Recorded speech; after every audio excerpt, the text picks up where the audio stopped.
नमस्कार. आज आपल्यासोबत आहेत वंचित बहुजन आघाडी आणि काँग्रेसचे अधिकृत उमेदवार स्वप्नील जवळगेकर. आज आपण नेहरूनगरमधील जनतेने दिलेले 10 प्रश्नांची उत्तरे आपण स्वप्नील यांच्याकडून घेत आहोत. तर पहिला प्रश्न आहे, कुर्ला मदर डेअरी जमीन व धारावी पुनर्विकास.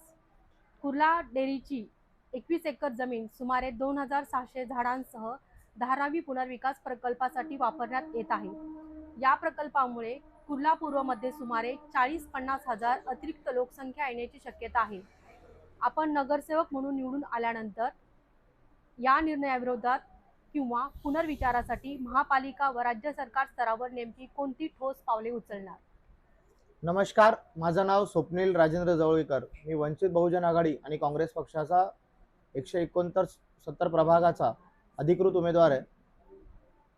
पहिला प्रश्न जो आपला आहे मदर डेअरीच्या जागेचा. मदर डेअरीच्या आंदोलनामध्ये आम्ही सुरुवातीपासून सक्रिय सहभागी आहोत. पक्ष देखील आमचा सक्रिय सहभागी आहे आणि ह्या देशामध्ये एकमेव असा पक्ष आहे आणि त्या पक्षाचा राष्ट्रीय अध्यक्ष आहे की ते स्वतः मुंबई हायकोर्टापासून ते सुप्रीम कोर्टापर्यंत कोर्ट घालून ही लढाई लढत असतात. सोमनाथ सूर्यवंशीचं प्रकरण असेल, ईव्हीएमचा मुद्दा असेल, अनेक प्रकरणं बाळासाहेबांनी स्वतः लढलेली आहेत. तर ह्या मुद्द्यावर जर इथल्या जनतेने मला नगरसेवक दिलं, निवडून म्हणून दिलं, तर मी बाळासाहेबांच्या माध्यमातून ही मदर डेअरीची जी केस आहे, आता ही शासनाने जाहीर तर केलेली आहे, पण ह्याला आपण न्यायालयीन प्रक्रियेत सुद्धा जाऊ शकतो आणि ती पुन्हा मिळवून घेऊ शकतो. मी अनेक उदाहरणं तुमच्या समोर देऊ शकतो. लवासाचं जे सिटी आहे त्याच्यावरती आता स्टे आहे आणि बाळासाहेब स्वतः ती केस लढत होते. बाकी अनेक प्रकरणामध्ये बाळासाहेब, पंढरपूरचं आंदोलन असेल, अनेक गोष्टी स्वतः बाळासाहेब लढतात. म्हणून माझ्या नेत्यांवरती मला विश्वास आहे की आपण ही अदानीच्या घशात गेलेली जागा ही पुन्हा मिळवून घेऊ शकतो. पुढचा प्रश्न, वाढणाऱ्या लोकसंख्येमुळे पाणी, वाहतूक, ड्रेनेज, उद्याने व मोकळ्या जागांवर येणारा ताण आपण कसा आणि कधी कमी करणार? सगळ्यात महत्त्वाचं, ज्या वेळेस विकास ह्या ठिकाणी येतो, पुनर्विकास बिल्डिंग रिडेव्हलपमेंटला जाते, त्यावेळेस तो कोणत्या सुविधा पुरवते त्याच्याकडनं अगोदरच तिथल्या सोसायटीला हाताशी घेऊन आणि प्रशासनाला हाताशी घेऊन आपण प्लॅन करायला हवा. बिल्डिंग तर 16-16 माळ्याच्या उभा राहतात, पण ड्रेनेज सिस्टम बदलते का तर नाही बदलत आहे, पाण्याची लाईन बदलते का तर नाही बदलत आहे, इलेक्ट्रिसिटी बदलते तर नाही. तर कधी कधी काय होतं, रस्ता बनवून जातो, त्याच्यानंतर मग पाणीची लाईन टाकायला येतात. पुन्हा रस्ता बनवला की मग पुन्हा इलेक्ट्रिसिटीवाले येतात. मग 10 वेळा रस्ता खोदला जातो, पालिकेचा निधी त्या ठिकाणी बर्बाद केला जातो, नागरिकांना अपुऱ्या सुविधा त्या ठिकाणी मिळतात, रस्ता प्रचंड खराब होऊन जातो. त्याच्यासाठी जर आम्हाला निवडून दिलं तर आम्ही पहिल्या वन टेकमध्येच सगळ्या ज्या ह्या ठिकाणच्या वस्त्या आहेत त्या ठिकाणी चांगल्या ड्रेनेजच्या लाईन आम्ही टाकून घेऊ. पाण्याचे पाईपलाईनची जी साईज आहे ती आम्ही वाढवू त्याच्यामध्ये. आणि जी तानसा पाईपलाईन आहे त्याच्यामध्ये मोठ्या प्रमाणात भ्रष्टाचार होतो आणि त्याच्यामध्ये आता पाण्यामध्ये क्षार तयार झाला आणि थर झाला आहे, ते सडली आहे बऱ्यापैकी पाईपलाईन. हजारो वर्षापूर्वीची ती पाईपलाईन आहे आणि त्याच्यामध्ये प्रचंड मोठा घोटाळा केलेला आहे. तो घोटाळा जनतेसमोर आणून त्याला कसं चांगल्या पद्धतीने पुन्हा सुरू करता येईल त्याचा आम्ही प्रयत्न करू. प्रश्न दुसरा, प्रभाग 169 मधील प्राधान्य समस्या कोणत्या आहेत? टॉप 5 समस्या. सगळ्यात महत्त्वाचा प्रश्न आहे की या ठिकाणी चांगलं सुसज्ज असं रुग्णालयच नाहीये. एखाद्या महिलेला जर प्रसूतीसाठी जायचं असेल तर त्यांना राजावाडीला जावं लागतं, कुर्ला वेस्टला बाबा हॉस्पिटलला जाताना पूर्ण ट्रॅफिक असते, नाही तर सायन हॉस्पिटल. या ठिकाणी चांगलं सुसज्ज असं व्हेंटिलेटर असणारं हॉस्पिटल आम्ही उभा करणार. त्याच्यामध्ये MRI असेल, CT स्कॅन असेल आणि प्रसूतीगृह असेल. ते शासनाच्या माध्यमातून इथल्या जनतेला मोफत देता येईल आणि पालिकेच्या माध्यमातून ते मोफत देता येईल याच्यासाठी आम्ही पूर्ण प्रयत्न करणार. निवडून आल्यानंतर पहिल्या 1 वर्षात आपण नेमकी कोणती 2 कामे पूर्ण करणार? सगळ्यात महत्त्वाचं ह्या ठिकाणचं जे उद्यानं आहेत, कारण इथल्या जनतेला आता फिरण्यासाठी चांगली जागाच राहिलेली नाही. कारण तुम्ही जर प्रत्येक रस्ते बघाल तर ते पार्किंगमध्ये अडकलेले आहेत. तर ह्या 2 उद्यानामध्ये आमचं विजन आहे की छत्रपती शिवाजी महाराज मैदानाखाली आणि डॉक्टर बाबासाहेब आंबेडकर मैदानाखाली अंडरग्राऊंड पार्किंग आपण उभा करू शकतो आणि त्या ठिकाणी हजारो गाड्या आपण पार्क करू शकतो. हे मी हवेत बोलत नाही, तर मुंबईत काही ठिकाणी हे घडलेलं आहे आणि ते करू शकतो आपण, जर करणाऱ्याकडे ते विजन असलं आणि ताकद असली तर. उमेदवाराकडे इच्छाशक्तीच नसेल तर ते होणारच नाही. तर जनतेने देखील यावेळेस विचार करून मतदान करायला हवं. प्रश्न तिसरा, मूलभूत पायाभूत सुविधा. कुर्ला पूर्वमध्ये पार्किंग, भाजी बाजार, फुटपाथ व खेळांची मैदाने यांचा गंभीर अभाव आहे.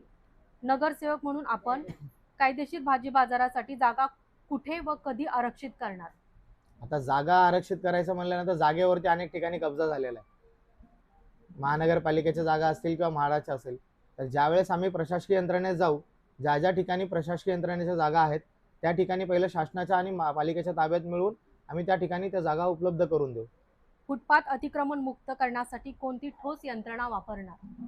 पालिकेच्या नियमावलीत जे फुटपाथ यंत्रणेसाठी नियमावली असेल त्याच्या पद्धतीने आम्ही कारवाई करू. नवीन मैदान उद्यानासाठी कोणती जमीन सुचवणार? मी तुम्हाला तेच म्हणतोय की अनेक लोकांनी जमिनी बळकवलेल्या आहेत. त्या जमिनी जर मिळवता आल्या, आणि मिळवणार आम्ही, मिळवता आल्या म्हणजे आम्ही, आमच्याकडे लढाईची ताकद आहे. आम्ही तेच म्हणतोय की आम्ही प्रशासकीय यंत्रणेत गेल्यानंतर आम्ही जनतेसाठी भांडणार आहोत. आम्ही स्वतःसाठी किंवा आमच्याकडे प्रचंड पैसा नाही आहे. तुमचंही मी अभिनंदन करतो आणि आभार मानतो की तुम्ही आमची मुलाखत जनतेपर्यंत पोहोचवणार आहात. प्रश्न 14. फेरीवाले व वाहतूक कोंडी. मुख्य रस्त्यावरील फेरीवाल्यामुळे अनेक भागात वाहतूक ठप्प होते. नगरसेवक म्हणून नो हॉकिंग झोन प्रत्यक्षात कसा लागू करणार?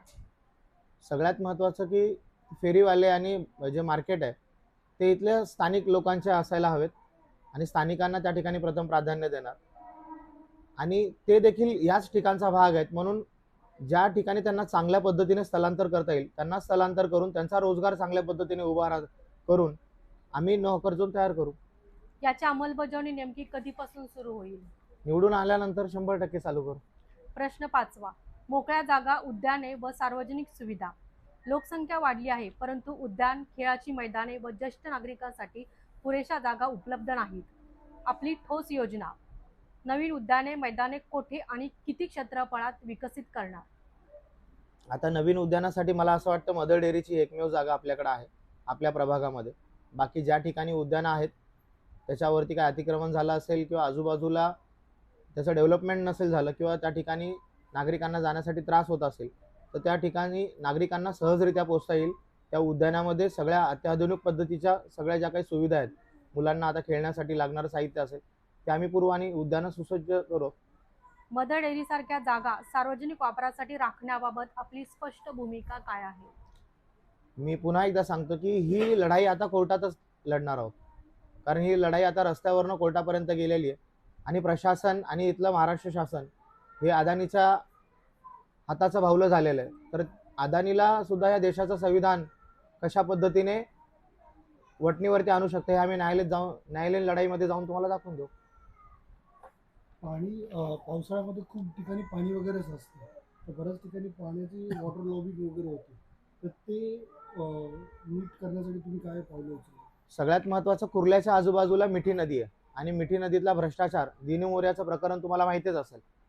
तर हे अलटून पलटून यांनी जे खाल्लेलं आहे मलाई, इथलं ठाकरेंचं सरकार असू द्या किंवा मग इथं फडणवीसांचा असू द्या किंवा एकनाथ शिंदेंचा असू द्या, यांनी अलटून पलटून जी मलाई खाल्ली आहे, मिठी नदीतला जो भ्रष्टाचार केला त्याच्यामुळेही पाण्याची समस्या तयार होते. आणि ज्या ह्या ठिकाणचे मोठं नाले आहेत त्या मोठ्या नाल्यातल्या योग्य पद्धतीने सफाई न झाल्यामुळेही पाणी साचतं. जर आपण ड्रेनेज सिस्टम पावसाळ्या अगोदरच जर क्लीन केलं, कारण आपल्याकडे होतं असं की पावसाळा सुरुवात व्हायला आणि साफसफाईला सुरुवात होते आणि ते गाळ काढून बाहेर ठेवला जातो आणि 1-2 पाऊस पडला की तो पुन्हा गाळ त्या गटरमध्ये जातो, नाल्यामध्ये जातो, मग ते नाले तुंबतात. तर आम्ही ह्या वेळेस याच्यावरती ठोस उपाययोजना करून पावसाळा सुरू व्हायच्या अगोदरच 4 महिन्या अगोदरच ते गाळ कसा काढता येईल, ते नाले कसं स्वच्छ करता येईल त्याच्यावरती आम्ही नियोजन करू. म्हणजे पहिल्या पावसाळ्यात हे होईल असं बोलतो? 100%. लहान मुलांचं खेळण्याचं किंवा विरंगुळ्यासाठी बऱ्याच ठिकाणी जागा उपलब्ध नाही आहेत, बरेच जण मोबाईलच्या सानिध्यात वगैरे गेलेले आहेत, तर तुम्हाला काय वाटतं की त्यासाठी तुम्ही काय करू शकता? पालिकेच्या माध्यमातून आणि राज्य सरकारला विनंती करून जे काही विकासक ह्या ठिकाणी मोठ्या मोठ्या टावर उभा करतात त्याच्यामध्ये एक अट टाकून, किंवा हे राज्य सरकार आणि केंद्र सरकारच्या अतिरिक्त असू शकतं, पण आम्ही ह्याच्यासाठी लढू शकतो. जे बिल्डिंग उभा राहतात त्याच्यामध्ये खालचा ग्राउंड फ्लोअर किंवा एखादं स्पेस इथल्या स्थानिक नागरिकांना आणि त्या बिल्डिंग मधल्या लोकांसाठी तयार करून घेऊ शकतो. जसं आता प्रायव्हेटायझेशन खूप होतं, हा. तर गव्हर्नमेंट शाळांना तुम्ही कसं सुसज्ज कराल या गोष्टीसाठी? 100% महानगरपालिकेच्या ज्या शाळा आहेत त्याच्या विरोधात, म्हणजे जे लोक इथले कटकारस्थान रस्ते आहेत आणि शाळा बंद पाडण्याचा प्रयत्न करतात आणि त्या जागा आहे ज्या शाळेच्या, ते इथल्या विकासकांना किंवा स्वतःच्या नातेवाईकांना प्रायव्हेटायझेशन करून द्यायचा प्रयत्न करतात, ते आम्ही थांबवू. आणि मराठी शाळा ज्या आहेत, मराठी शाळांमध्ये इतर भाषिक देखील आम्ही शाळा निर्माण करून चांगल्या सुसज्ज अशा पद्धतीने जिथं मुलांना शिकता येईल आणि शिक्षक देखील हे परमनंट शिक्षक आम्ही त्या ठिकाणी ठेवू. कॉन्ट्रॅक्ट बेसिस पूर्णपणे बंद करण्याचा आम्ही प्रयत्न करू. पुढचा प्रश्न असा आहे की आपल्या इथे ना हॉलची समस्या खूप आहे. म्हणजे लोकांना कुठला सार्वजनिक कार्यक्रम घ्यायचा असेल, लोकांना जास्त बोलवायचं असेल तर हॉल आपल्याकडे उपलब्ध नाही आहे, कम्युनिटी हॉल्स वगैरे. तर त्यासाठी तुम्ही काय करू शकता? महानगरपालिकेने कोणत्या कोणत्या लोकांना हे हॉल लीजवरती दिलेले आहे त्याची पहिल्यांदा माहिती काढू. त्याच्यामध्ये झालेला भ्रष्टाचार हा जनतेच्या समोरच आहे आणि ते कशा पद्धतीने हॉलचे पैसे लोकांकडनं घेत आहेत याची माहिती घेऊन त्याच्यावरती कारवाई करू आणि महानगरपालिका ही यंत्रणा स्वतंत्ररित्या कशा राबवू शकते आणि लोकांना याचा थेट लाभ कसा मिळू शकतो अल्प दरामध्ये मेंटेनन्सच्या बेसिसवरती लोकांना ते कसं मिळवून देता येईल याचा आम्ही पूर्णपणे प्रयत्न करू. जे आपल्या इथे जे नाले आहेत ते बहुतांश उघडे आहेत आणि त्याच्यामुळे खूप मच्छरांचा प्रादुर्भाव आपल्याकडे खूप जास्त होतो. तर त्याच्यासाठी तुम्ही काय पावलं उचलू शकता? तेच म्हणालो मी, नाल्यामधला जो गाळ काढला जातो तो स्वतंत्ररित्या काढला जात नाही, तो काढून पुन्हा बाहेर ठेवला जातो. पाऊस आला की ते पुन्हा आतमध्ये जातं पाणी, त्याच्यामुळं तो गाळ साचत राहतो त्या ठिकाणी आणि मग नाल्यामध्ये दुर्गंधी पसरत जाते आणि मग मच्छर तयार होतात. पालिकेच्या माध्यमातून ज्या औषधी सुविधा आहेत त्या वेळोवेळी फवारणी वगैरे होत नाही, त्याच्यामुळे मच्छरांची पैदास ही वाढत जाते. त्याच्यावरती आपण काही शेड वगैरे टाकू शकतो का? म्हणजे बाकीच्या टाकू ठिकाणी शकतो. काही ठिकाणी जर आपण उदाहरण म्हणून बघितलं तर बांद्र्यासारख्या ठिकाणी बऱ्याचदा कव्हर केलं होतं, पण ते काही ठिकाणी धोकादायक देखील असतं. तर शासनाच्या नियमावलीत आणि नागरिकांना कसं सुविधा त्याच्या पुरवता येतील, तर आपण जर 145च्या समोरची लाईन बघितली कर्मसंख्येच्या समोरची, तर या ठिकाणी आपण त्या सुविधा करू शकतो कारण लोक त्या ठिकाणी राहत आहेत. तर नियमावलीत बसून जे काही करता येईल ते 100% करू. आता काय माहिती की आपण इंटरव्ह्यूचे बरेचसे प्रश्न मांडले, कदाचित आमच्याकडून काही राहून पण गेले असतील, पण आम्हाला असं वाटतं की तुम्ही तुमचं जे तुम्ही लोकांसाठी करणार आहे ते 2 ते 3 मिनिटांमध्ये थोडक्यात जर का सांगितलं तर फार बरं होईल. आम्ही आमचा जाहीरनामा प्रसिद्ध केलाच आहे. त्याच्यामध्ये आमचा पहिला मुद्दा हा मदर डेअरीचाच आहे की जागा आदरणीय बाळासाहेब आंबेडकर यांच्या नेतृत्वाखाली न्यायालयीन लढाई मिळवून आम्ही पुन्हा मिळवू शकतो, हा सगळ्यात महत्त्वाचा भाग आहे. त्याच्यानंतर या ठिकाणी रुग्णालयाचा जो प्रश्न आहे, प्रसूतिगृह नाही आहे, MRI नाही आहे, CT स्कॅन नाही आहे आणि व्हेंटिलेटर असणारं एक चांगलं सुसज्ज हॉस्पिटल नाही. आम्ही जर निवडून आलो तर ते उभा करू. त्याच्यानंतर पार्किंगचा सगळ्यात मोठा प्रश्न या ठिकाणी निर्माण झाला आहे. तो 2 उद्यान आहेत, त्या ठिकाणी हजारो गाड्या पार्क होऊ शकतात. अंडरग्राऊंड पार्किंग आम्ही तयार करू, हा आमचा मुद्दा आहे. आणि नवीन पाण्याची लाईन असेल, ड्रेनेज लाईन असेल आणि इलेक्ट्रिसिटीची लाईन असेल, या सगळ्या वस्त्यांमध्ये वॉर्ड क्रमांक 169 मध्ये आम्ही नव्याने टाकण्याचा पूर्णपणे प्रयत्न करू आणि जनतेला त्रास होणार नाही अशा पद्धतीने हे काम आणि त्या वेळेत पूर्ण करू. तरी सर्वांचे मी आभार मानतो आणि धन्यवाद देतो आणि जनतेला मी विनंती करतो की आपण ह्या वेळेस योग्य उमेदवार निवडा, ज्याच्याकडे विजन आहे, मिशन आहे आणि तुमच्यासाठी तो राबणार आहे. नगरसेवक झाल्यानंतर तो तुमचा राजा बनला नाही पाहिजे आणि तुम्हाला तो प्रजा म्हणून ठेवला नाही पाहिजे. लोकशाहीमध्ये या इथल्या सर्व नागरिकांना समान अधिकार दिलेला आहे आणि मतांचा अधिकार ज्यावेळेस आपण बजावत असतो तो स्वतःकडे फील करा की ज्या अदानी अंबानीला 1 मताचा अधिकार आहे, तो बाबासाहेबांनी तुम्हाला देखील 1 मताचा अधिकार दिलाय. ज्या दिवशी अदानी अंबानी लाईनमध्ये राहतात तुम्ही देखील त्याच लाईनने मतदान करत असता. तर इथला आमदारांचा मुलगा असेल म्हणून त्यांना उमेदवारी मिळत असेल, कोणी माजी नगरसेवक असेल म्हणून त्यांना उमेदवारी मिळत असेल, पण सर्वसामान्य कार्यकर्त्याला इथल्या काँग्रेस पक्षाने आणि वंचित बहुजन आघाडीने उमेदवारी दिली. तर आपण देखील रस्त्यावरती लढणाऱ्या कार्यकर्त्यासोबत उभा राहा आणि आपलं काम करून घ्या आणि आपल्या विकासासाठी हे मत द्या, एवढीच मी विनंती करतो. आणि अनुक्रमांक 6 समोर स्वप्नील राजेंद्र जवळगेकर गॅस सिलेंडर ह्या निशाणी समोरचं आपण बटन दाबून मला प्रचंड बहुमताने विजयी करा. जय भीम, जय भारत.